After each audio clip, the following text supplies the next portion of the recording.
that's a big thing too that I want to point out to people is, like, I think a big lack of communication to people that are hurt is a big part of the reason that you're feeling the way you do is because of the bad habits that you've ingrained for like years. So like for me, I got hurt, and then for 5 years I practiced just horrible habits. Like, you know, everything was wrong and I wasn't doing anything to fix it. And I'm like, oh, I'm in pain. And no doctor was like, hey, like, your hips are off, your posture's off. Like, nobody said anything to me about that. But then when I started fixing that stuff, it took a little bit of time, but I've seen insane results from it. It's like your body wants to function correctly. So if you give it the proper stimulus, like over time, it just takes time. Like I think that's why a lot of trainers and people don't talk about it to people, is because it's like if you're hurt and you're having issues or you're going through something, like it's not like an instant fix. You gotta give it some time to practice the right way, and then like your body will get back to functioning correct. Especially.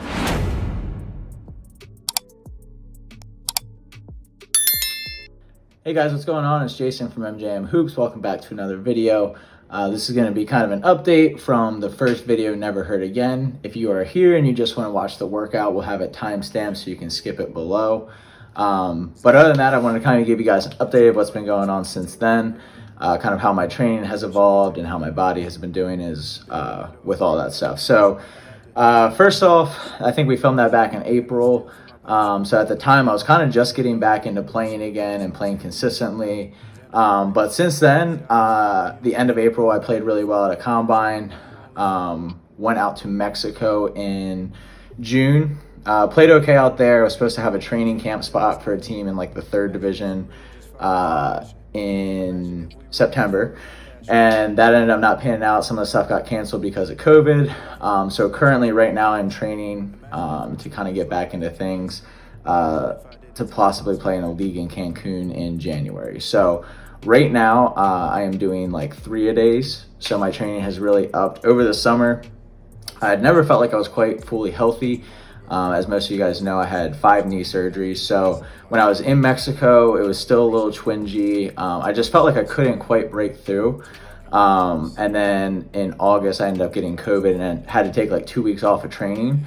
And I think that rest is actually really good for my body. So I feel a lot better since then. I kind of made some strides. A big thing I'm noticing is my posture, and also I have a hip thing that's going on. It's like a hip hike on my right side where all the surgeries were. I think it was kind of from compensation. So in the video, we'll kind of talk a little bit about that, I think, in this first episode. But if we don't talk about it as much, we're definitely going to be addressing it in upcoming episodes. So my body has really progressed. I've lost like 55 pounds. So I'm from 235. I'm about 180, 185 now. So 50 to 55. But yeah, training's going really well. I'm able to work out every single day really hard. My body's in shape. My body is adjusted. And now I can push myself in these workouts. There's still definitely a lot of athleticism left on the table, as you'll see in the video. But things are definitely trending in the right direction. We're going to take this tibialis bar and we're going to open up some ankle mobility. So we're going to have Jason just start with just the bar, and we're going to slowly add weight over a number of sets. So we're just looking to get full stretch at the bottom, strengthen up with this tibialis anterior. Tibialis anterior runs across your shin. It's basically your shin muscle. All right, 10 reps. Really I want you to spend like 2 seconds at the bottom, really getting that stretch. Squeeze for a second at the top and then control the way down.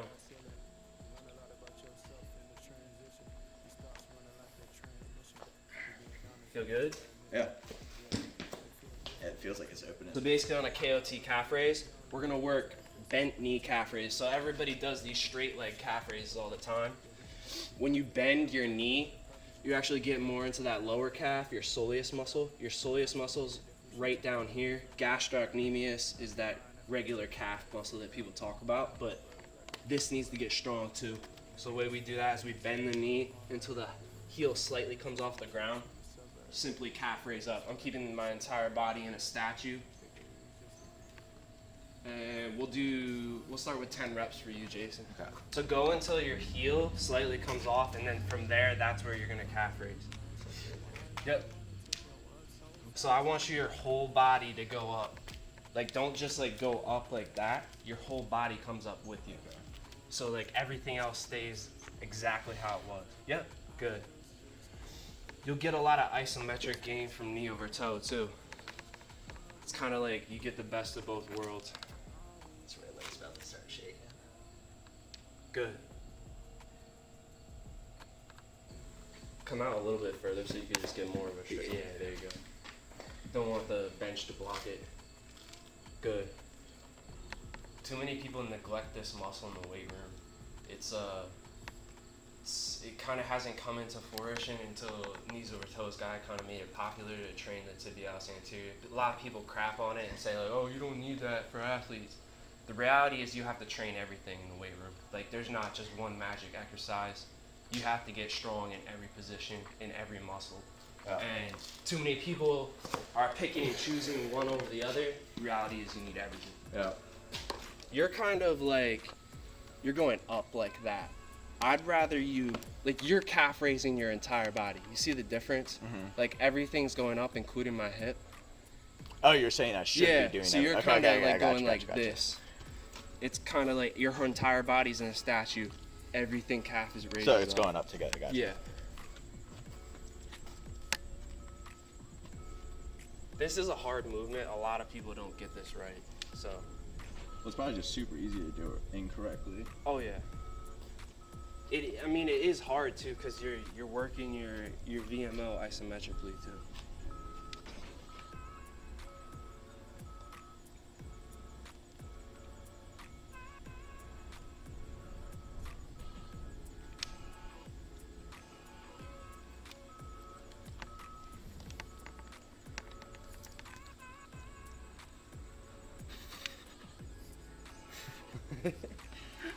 It's a process. It's the man. glutes they're trying to turn on.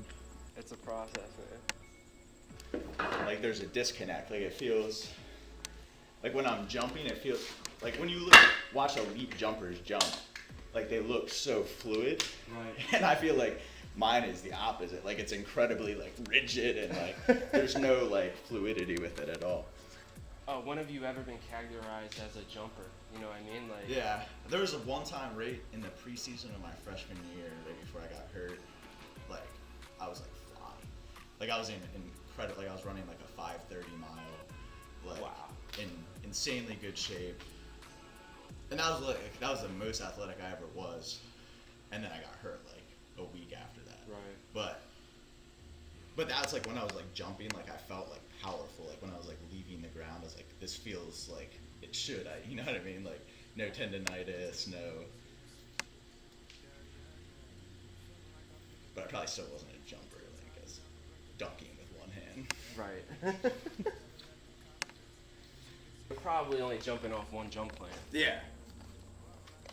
I was literally like, I was a left leg jumper, and then when I tore my meniscus, it was on a left-right plant, and it just probably didn't stretch enough. And I mean, there's probably a lot of other issues going on because I wasn't taking care of my body correctly. Right. But So instead of trying to like get as far as you can, try to like back off a little bit. okay.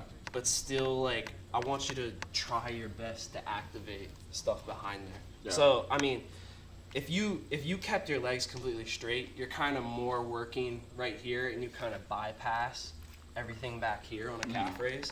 Just by slightly bending your knee, you could start working on trying to get more activation there. Yeah. But don't go all the way, because you're not there yet. You have to regress back. Okay. So, I mean, this is super hard for you right now. That's why you have a tendency to kind of like go like this. Yeah, it's just that It's more of- compensation. It's like You're trying to like avoid pushing through right here. yeah. So I want you to just slightly bend your knees and just try to work on a point where you can keep that tension back here. Yeah. So start straight. Yeah, just slightly bend your knees. There you go. A lot of it is in the glute. Like that glute it's not pulling up that like inside part. Mm. Like I feel that mostly in my hip, you know what I mean? Right. No, I feel you. Which is good because I like, when I was doing it, like I was like braking, and then you lose all that, and now you're just like an ISO. But Yeah. when you do it this way,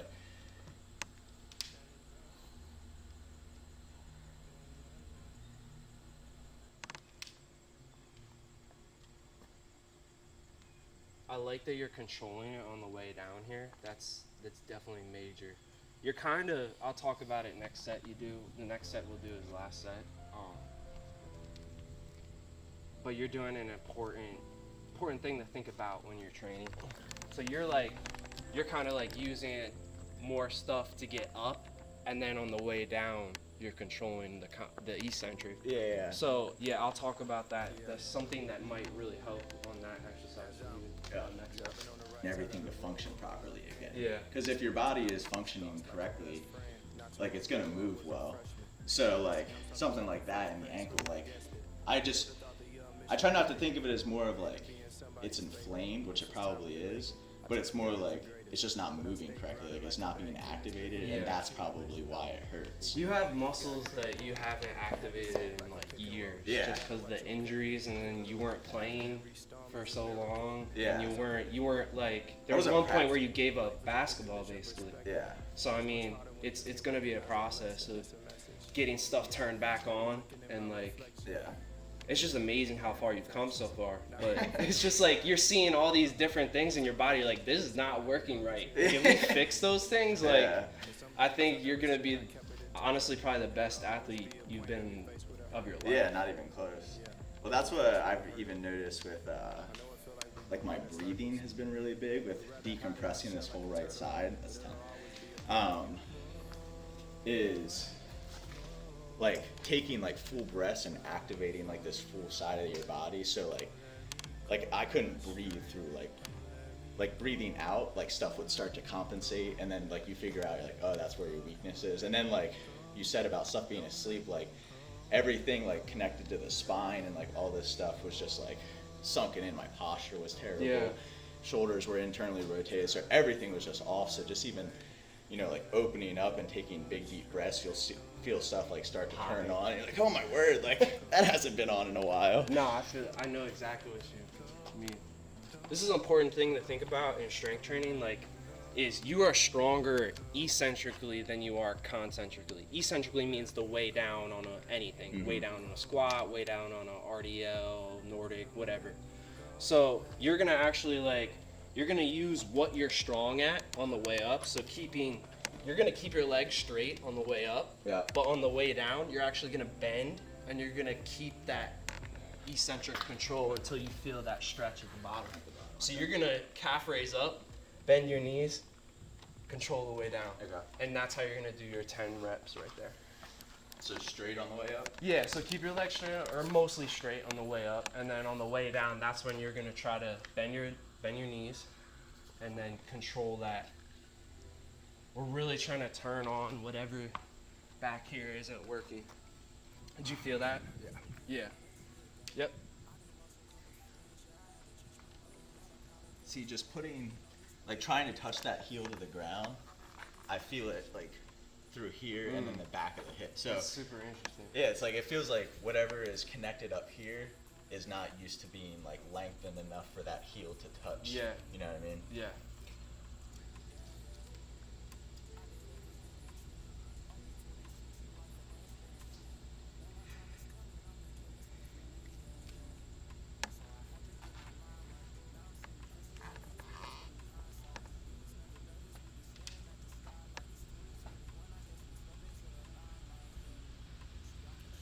Good.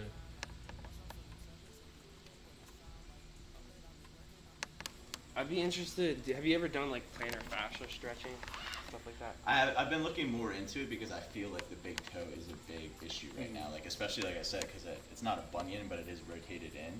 Like I can feel when I do stuff, everything just naturally pulls inward, which is the opposite of what you want. Right. So I've been trying to do more, you know, like just work on the toe. Like I had a rock yesterday. I was like digging in, lacrosse ball. It's for a plantar fascia stretch. This is a really intense stretch, and you can't expect to see results right away with fascia. Once you get into like fascia and tendon dominant movements, like that stuff, it takes much longer to build those things. Muscles, 4 to 6 weeks to build. Tendons can take 9 months plus. Even some of the connective tissue can take longer than that. It's not an overnight success. Like that's not how building your body works. It's gonna take over years. Yep. That's the reality. I've been on my transformation as an athlete on my journey for 3 years now. I've made a lot of results, but it wasn't overnight. It took a lot of hard work. Well, I think that's a big thing too that I want to point out to people is, like, I think a big lack of communication to people that are hurt is a big part of the reason that you're feeling the way you do is because of the bad habits that you've ingrained for like years. So like for me, I got hurt, and then for 5 years I practiced just horrible habits. Like, you know, everything was wrong and I wasn't doing anything to fix it. And I'm like, oh, I'm in pain. And no doctor was like, hey, like, your hips are off, your posture's off. Like, nobody said anything to me about that. But then when I started fixing that stuff, it took a little bit of time, but I've seen insane results from it. It's like your body wants to function correctly. So if you give it the proper stimulus, like over time, it just takes time. Like, I think that's why a lot of trainers and people don't talk about it to people, is because it's like, if you're hurt and you're having issues or you're going through something, like, it's not like an instant fix. You got to give it some time to practice the right way. And then, like, your body will get back to functioning correctly. Especially in our culture, people don't want to hear that. Yeah, it's like they want to hear quick the, fix. oh, what pill can I take now? What knee sleeve can I put on to fix me? Make it go away, yeah. It's not how the body works. Yeah. The body wants to adapt, it wants to change, it wants to heal, but it just takes time. Yeah. When I could not sit back here and do this. I'm sure. There's a huge stretch in your foot here. When I started this, I was probably like right here, and I was feeling intense stretch through my big toe, all my toes. This can be super major for plantar fasciitis, plantar fascia stuff. So you're gonna start you're just gonna sit in the stretch for like a minute or two, and like the more you go like this, the easier it is. The more you go back onto those heels, the more intense the stretch is. Mm-hmm. So like go into a point where you can hold it, and we're just gonna sit there for a couple minutes. This is something you have to go and put the work in at home. Like I can I can lift my toes off the ground, but like I've been doing this for 2 years now, and I still feel a little bit of a stretch there, but I'm strong there now. Like my fascia. Something like that. Yeah, if you have to be all the way up there, that's fine. Yeah, actually, that's a good idea. You could even regress it by putting stuff on your knees. So yeah, put your knees up on that, and that will make it a little bit easier. You feel? Damn. Worse than me. Everything's just cracked in someone's body. Is that better there? I mean, it still hurts. It all sucks. But I mean, like, I can feel a good stretch. Yeah. So I mean, this is something you got to be gentle with. Don't like force yourself into this movement. Yeah. Use regression, and just like slowly be strong in that position. Like don't just get into it and not like think about turning on muscles. Think about like turning on muscles while you're in that stretch. Like. Well, I think that's another good point is like when you want to see like improvement and stuff, you have to think of your body as like you move dynamically. So you're not like sitting in something probably isn't going to help much, but if you get here and you start flossing that muscle in the way that it's supposed to be working, so that fascia is, you know, gently going forward. Like I feel like I see more results when I'm active and stuff and kind of groove it the way that that muscle works, and then your body's like, oh wait, that feels good, and then it starts to kind of move that way. I think that's definitely a big key when you're stretching is just like feeling out the area, like not being just in the same position the entire time. But I think people do take it too far and don't sit for too long in a position. Yeah, I agree. It does take time for your body to accept a position. Like, you could, if you're just sitting in a stretch for like a minute a week, like don't expect to see many results. You gotta sit in that stretch for 2-3 minutes and like really get your body to like accept that new position. Well, even this, like, I can feel with where this is stretched, like, or where that's stretched, I can feel better range of motion in my knee because my ankle is back further. So like I can sit more into this because of, like, that is always just probably so cramped up that I can't ever get into this position because those tendons are pulling it the other way. So we're probably, whenever you feel good, we'll get out of it. Your toes are probably on fire. But yeah, that's a really good stretch. I think progressing that is going to be super helpful for you. Yeah. So since we filmed this, we did this about 2 weeks ago. Leading up to it, my schedule was like really like I was just kind of going to the gym and doing whatever, and like I was more focused on the basketball stuff. But now in the last 2 weeks, I've really gotten a good schedule down. So I wake up at 5:45. I get to a workout at my old high school at 6:45. Then I work out from 6:45 to 7:45, so an hour skill workout. Come home, nap. Then I go back to the gym. Like my normal gym, I lift from like 12 to 1:30, and I've been doing the stuff that we have that we go through in this video, along with like a bunch of mobility stuff, and then also some upper body. And then I have another skill workout with another guy from 2 to 4, which is like really like shots and reps focus. And then depending on the day, I also play at night. So like I played tonight, so I had like a total of 4 workouts today. So with that being said, I know that with becoming a good jumper, a lot of it is just giving your legs time to rest and adjust, but I can't really do that. Basketball, obviously, it takes precedent over, you know, gaining a couple inches. However, I feel more athletic. I feel like my body is adjusting, and I probably will be jumping higher because, one, I'm doing these workouts consistently.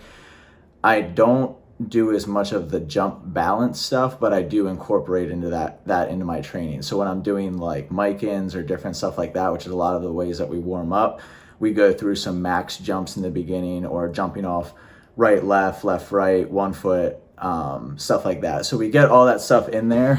I just don't have like a dedicated like go jump train day. I did do one of them in the last 2 weeks, and I'll probably try and get like one a week or something like that. But I just am playing so much that it's tough to go be like, all right, let's just jump. But I think, you know, the plyometrics from just playing basketball will probably translate with the strength gains, and I will see an increase in athleticism. Also, starting to eat better.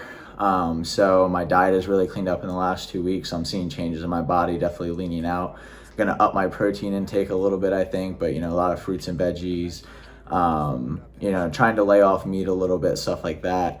Another good thing that has happened from when we started this, or when we first filmed this 2 weeks ago to now, is, you know, I've started meditating, getting back into like prayer, reading the Bible, stuff like that. So, you know, just kind of making overall life changes that are going to help me be consistent and, you know, focus on the right things and get to the end goals. I've been watching a lot of like, you know, these great athletes and the transformations they make, and they always come, you know, after a long period of time where a lot of people would consider like they're overtraining, but they just made it a complete lifestyle, and they were able to make, you know, just insane jumps. The new tennis documentary on Netflix, I think with Marty, I want to say Marty Mush. No, I think that's a Barstool guy, but the Marty guy, that was awesome. I think that's a great documentary that everybody should check out, because he talks about, you know, he's like, I'm 28, let me give it a go, and just trained like a madman, became like, you know, one of the top players in the world. So that's kind of my mindset going into this stuff, is just approach training from like a lifestyle standpoint and just see how far I can get. So I hope you guys enjoy this. I'm really excited about it. Me and Isaac have some cool stuff in the works. I think we're going to do some day in the life type stuff too, with like my training schedule, so you guys can see what it's like. I hope you guys enjoy. Please like the video. Subscribe, that really helps us, and, you know, keep leaving comments, and we'll get back to everybody as much as we can. And we really appreciate all the support. I hope you guys enjoy the video. Talk to you soon.